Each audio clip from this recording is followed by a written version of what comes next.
Hello and welcome to the channel.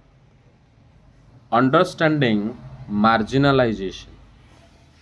Introduction to marginalization. What do you mean by marginalization?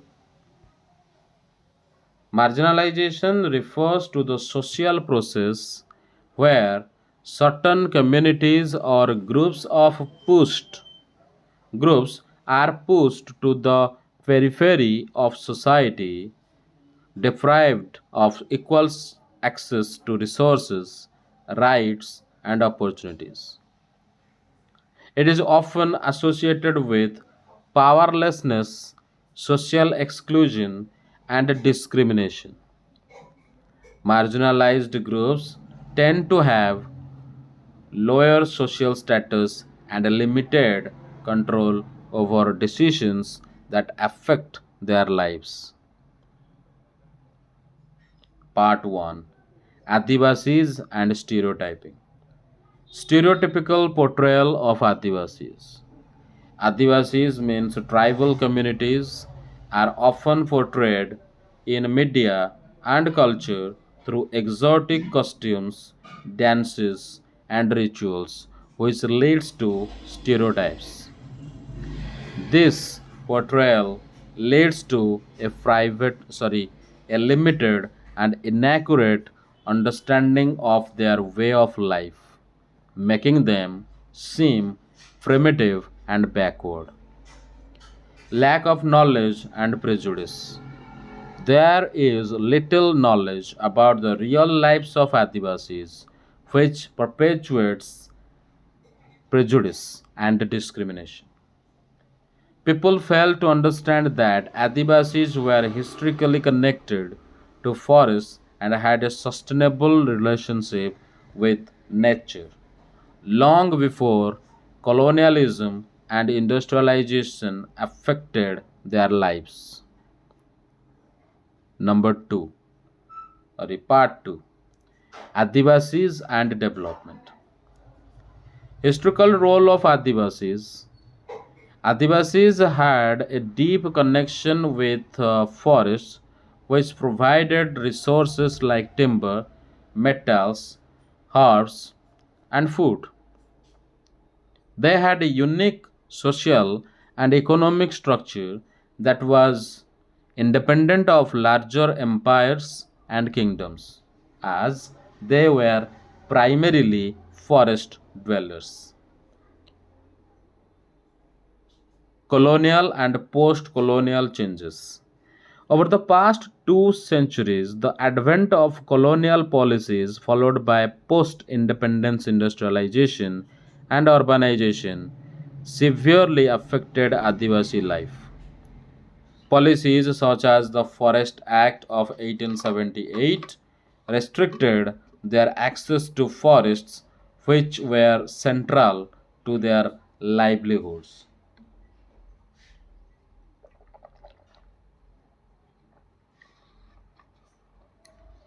Economic and social displacement. Many Adivasis were displaced due to forest clearance for agriculture, mining, and other industrial projects. In the 19th century, many Adivasis were sent to work in plantations. For example, Assam's tea plantations as part of colonial migration. Many died during this migration due to harsh conditions. Part 3. Loss of forest rights and displacement. Loss of forest lands.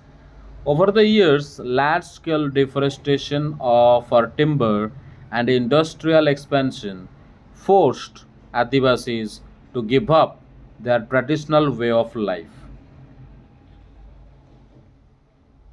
Adivasis were often not consulted before their lands were taken for development projects, leaving them without land or resources. Displacement and migration.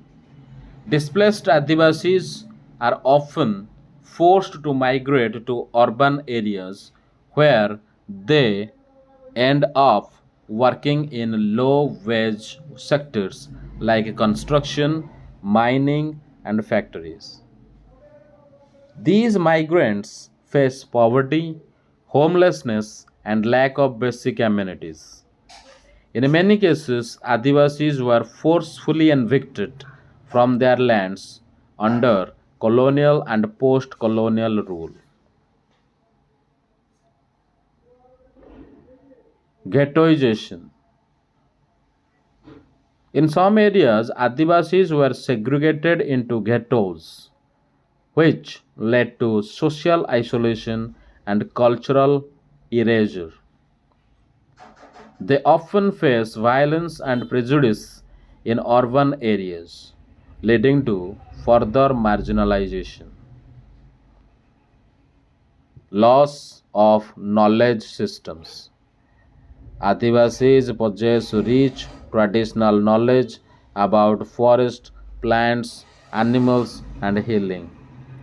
However, with displacement and destruction of forest, much of this knowledge has been lost, eroding their cultural identity. Part 4. Niyamgiri Hill and Resistance. Niyamgiri Hills in Odisha. The Dongoria Kond tribe of Odisha is an example of Adivasi resistance against forced displacement. The tribe has been fighting against the bauxite mining project on their sacred hill, Niyamgiri, which is central to their culture and survival. The community argues that mining would not only destroy their environment but also violate their religious beliefs. Legal and political struggles. The tribe has resisted displacement through protest and legal actions, taking the case to the Supreme Court of India. The case highlights the ongoing struggle of Adivasi communities to maintain their land and traditions in the face of development and industrialization. Number 5. Minorities and marginalization. What is a minority? The term minority often refers to communities that are numerically smaller in comparison to the rest of the population. However, it also involves issues of power, access to resources, and social and cultural dimensions. In India, minorities can refer to religious, linguistic, and ethnic communities that are distinct from the majority population. Need for safeguards. Minorities, due to their smaller numbers, are often at risk of being culturally dominated by the majority group.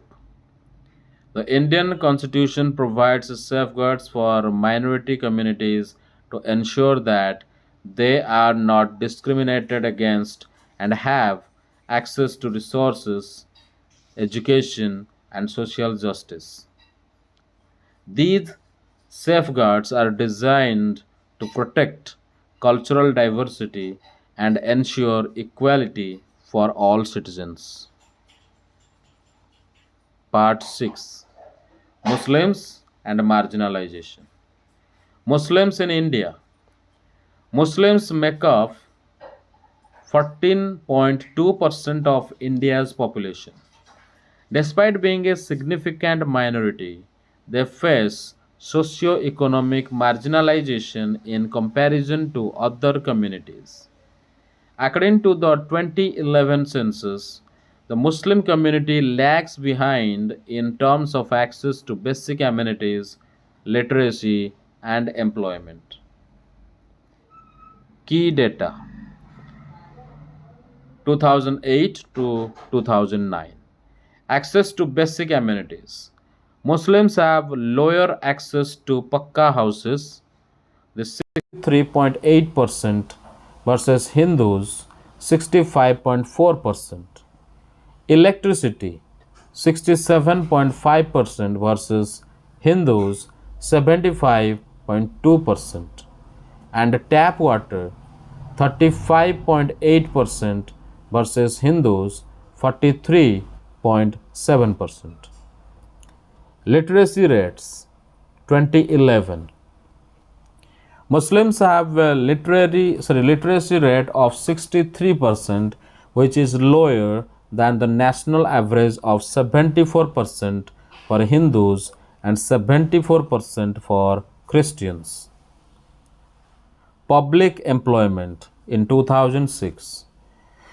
Muslims are underrepresented in central public services and state run institutions such as the Indian Administrative Services IAS and Indian Police Services IPS and Indian Foreign Service IFS.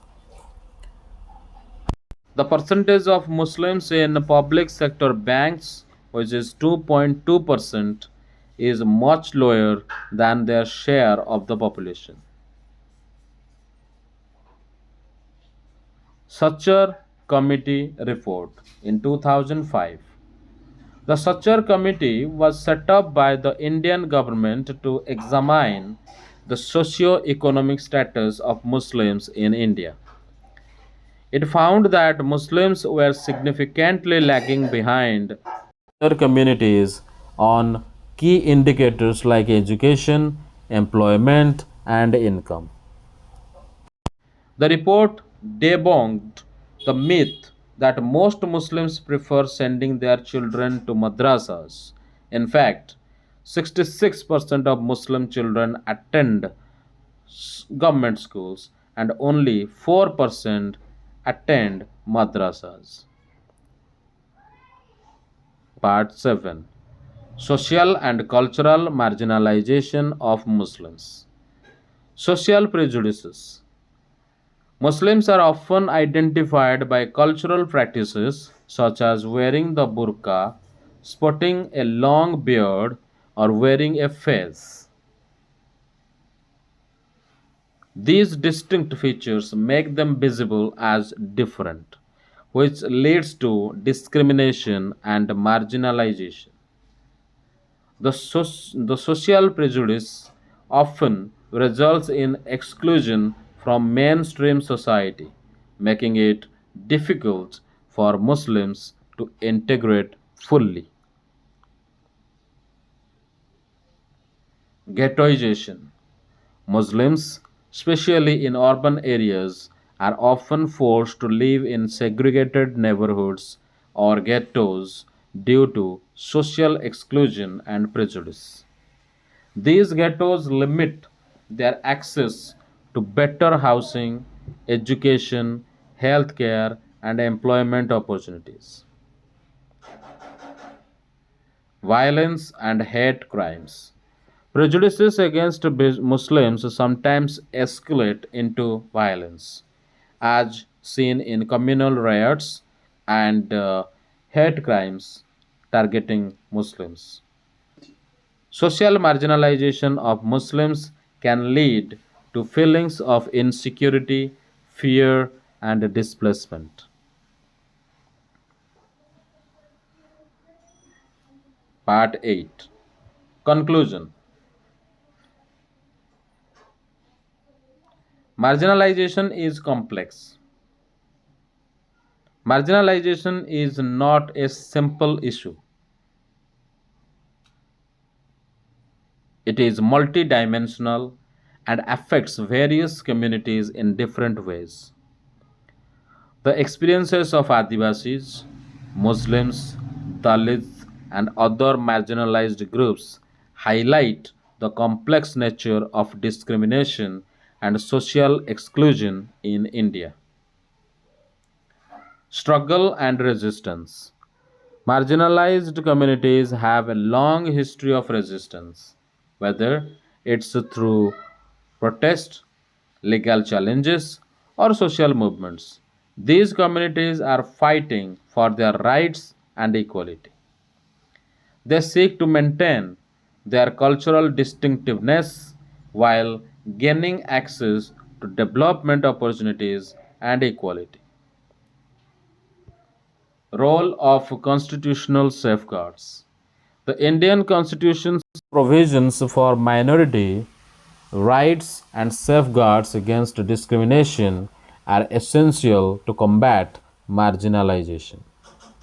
These safeguards are not only legal protections but also a means of preserving India's diverse cultural and social fabric. Key takeaways: marginalization results in social exclusion, economic deprivation, and cultural erasure. Adivasis face marginalization due to displacement, loss of land, and ghettoization. Muslims experience socio-economic marginalization due to lower literacy rates, economic disadvantage, and public sector underrepresentation. The Sachar Committee report revealed the educational and economic disparities faced by Muslims. Constitutional safeguards are essential for protecting the rights of minority and marginalized communities. Marginalized groups, despite facing discrimination, continue to resist and strive for equality, justice, and recognition of their rights.